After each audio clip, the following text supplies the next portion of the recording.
Comment le rectorat de Nancy-Metz accompagne un lycée confronté à des élèves en abaya. Nous ne sommes pas une police de la laïcité. Par Sylvie Le Charbonnier, en Moselle, envoyée spéciale du Monde. Ils sont venus prêter main forte en toute discrétion, en ce froid matin de décembre. Jean-Baptiste Ribon et Anne Boyard, coordinateurs et membres de l'équipe académique Valeurs de la République, se rendent dans un lycée de l'académie de Nancy-Metz confronté depuis septembre à 3 ou 4 élèves, sur 1300, vêtus régulièrement d'une abaya, longue robe de tradition moyenne-orientale, portée au-dessus d'autres vêtements. Ce fait nouveau désarçonne une partie de la communauté éducative qui ne sait quelle posture adopter, selon les mots du proviseur. Des interrogations plus que des tensions ont poussé le chef d'établissement à agir. Il a demandé l'appui de ces experts de la laïcité mis en place par Jean-Michel Blanquer, dont le rôle est conforté par Pape Ndiaye avec la circulaire du 9 novembre, pour permettre d'harmoniser le niveau d'information de chacun et de parler d'une seule voix. Ce lycée, qui souhaite rester anonyme pour ne pas focaliser l'attention, n'est pas le seul dans cette situation. L'éducation nationale constate, depuis le printemps, une recrudescence des atteintes à la laïcité, 1386 au premier trimestre de l'année scolaire 2022-23, contre 614 sur la même période de l'année précédente pour 12 millions d'élèves, singulièrement sur le port de tenue manifestant une appartenance religieuse. Dans l'académie de Nancy-Metz, ces signalements ont été multipliés par 4 en un an. Au programme de la matinée, une réunion avec l'équipe de direction puis une rencontre avec une dizaine d'enseignants. Un dispositif rare pour les deux experts plus habitués à répondre aux sollicitations par email ou par téléphone. Pendant ces 2h30, les référents s'attachent à reposer les fondements de la laïcité à l'école, avec fermeté, sur les principes et discernement sur la manière de les aborder. C'est vous qui connaissez le mieux vos élèves, n'arrêtent-ils pas de marteler, replaçant les interrogations des uns et des autres dans un cadre pédagogique.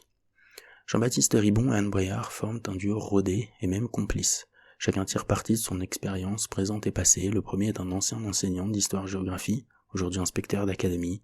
La seconde, une ancienne chef d'établissement, désormais conseillère technique sur la vie scolaire auprès du recteur. Les deux assurent ces missions, valeurs de la République, en parallèle de leur travail habituel. Les intervenants cherchent d'abord à en savoir plus sur la situation. Est-elle contenue? Les lycéennes subissent-elles des pressions extérieures? Y a-t-il une procédure engagée? Le proviseur et ses deux adjointes et les deux conseillères principales d'éducation répondent avec précision. Il y a toujours eu des élèves qui portaient le voile à l'extérieur du lycée. C'est leur plein droit, et c'est à peine si on le savait. Aujourd'hui, quelques lycéennes jouent au chat et à la souris avec nous. Elles cherchent à trouver une faille, un subterfuge pour se couvrir la tête d'une autre manière au sein de l'établissement. Elles portent par ailleurs assez régulièrement une jupe longue, détaille Marie, l'une des CPE. Les prénoms étaient modifiés. Les deux experts rappellent les éléments de droit et la jurisprudence. L'abaya fait partie de la zone grise de la loi de 2004 sur le bord de signes religieux à l'école. Elle n'est pas considérée comme un signe religieux ostensible par nature comme un voile, une grande croix ou une kippa, mais elle peut le devenir selon le comportement et l'intention de l'élève. Charge au chef d'établissement de le déterminer, une marge d'interprétation qui provoque la colère des syndicats de proviseurs et de principaux en attente de consignes claires. Pour cette équipe Valeurs de la République, ces consignes claires ne sont pas si simples à transmettre. Comment définir une abaya? Vous n'allez pas sortir votre maître ruban au début de chaque journée pour dire quel crop top montre trop de peau ou quelle jupe longue n'en montre pas assez.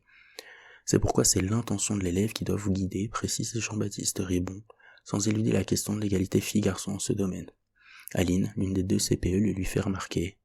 Nous sommes encore dans la situation de dire aux filles comment elles doivent s'habiller. Dans un exercice de ping-pong verbal bien orchestré, les deux experts insistent sur la phase de dialogue à engager avec les élèves aux tenues litigieuses, autant que sur ses vertus éducatives, pour sécuriser une procédure disciplinaire ou judiciaire si ces entretiens échouent. Une phase menée par l'équipe de direction, chronophage et complexe, mais qui ne doit pas tourner à la négociation, met en avant Jean-Baptiste Ribon. 9 cas sur 10 se résolvent ainsi. Le proviseur pour qui la situation est aujourd'hui sous contrôle a rencontré à 2 reprises 2 des lycéennes et constate une prise de conscience. Les familles ne cautionnent pas le comportement de leurs enfants et appuient notre démarche. Comment dès lors faire la part entre la rébellion adolescente et la véritable atteinte à la laïcité? Un conflit familial, une quête amoureuse, une recherche d'identité, une dissimulation du corps. Beaucoup de facteurs peuvent conduire une adolescente à adopter un comportement litigieux, reconnaît Anne Boyard.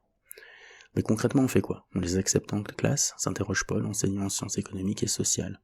L'embarras de la communauté éducative est palpable. Jean-Baptiste Ribon en convient. Tout fonctionnaire que nous sommes, nous allons sur ces questions avec nos sensibilités. La laïcité fait vibrer ce qu'il y a de plus intime en nous. Il faut en prendre conscience pour agir avec bon sens comme nous le faisons sur les autres sujets sensibles. À force de rappels historiques, d'anecdotes variées sur toutes les religions, port d'un t-shirt I Love Jesus ou contestation d'enseignements de la part de témoins de Jéhovah pour ne pas stigmatiser l'islam, Jean-Baptiste Ribon tente de leur donner des clés. Il a pu lui aussi parfois sécher sur la conduite à tenir. La première fois que j'ai eu affaire au port d'une abaya, j'ai appelé mon collègue de Toulouse qui a davantage d'expérience en la matière, reconnaît-il. Les débats publics, loin de la nuance dont font preuve ces professionnels, viennent polluer les représentations des uns et des autres. Et les questions des enseignants le prouvent. Le voile est-il autorisé lors des sorties scolaires pour les accompagnants? À force d'entendre tout et son contraire, je ne sais plus, concède Aude, professeur d'anglais. Maxime, enseignant de philosophie, se montre plus circonspect. Vous dites que l'école doit émanciper et que les pressions viennent de l'extérieur, mais ces jeunes filles ressentent l'inverse. Pour elles, c'est l'école qui enferme et met la pression. Que leur répondre? Nous ne sommes pas une police de la laïcité, argumente Jean-Baptiste Ribon. Nous devons expliquer encore et toujours à nos élèves pourquoi l'école républicaine est laïque, comment ce principe lui permet d'être un lieu d'émancipation qui aide à s'affranchir de tous les déterminismes extérieurs pour faire des élèves des citoyens éclairés, développe-t-il. Un idéalisme qui ne convainc pas tous les participants, mais vient reposer le débat sur les finalités de l'école. Si la journée de la laïcité à l'école du 9 décembre arrive trop tôt par rapport à leurs réflexions, direction et enseignants veulent engager des actions sur le long terme pour rediscuter de la laïcité avec l'ensemble de leurs élèves, sous l'œil de ces référents, valeurs de la République, qui restent en appui. Eh bien, bon courage pour aller déterminer l'intention des élèves.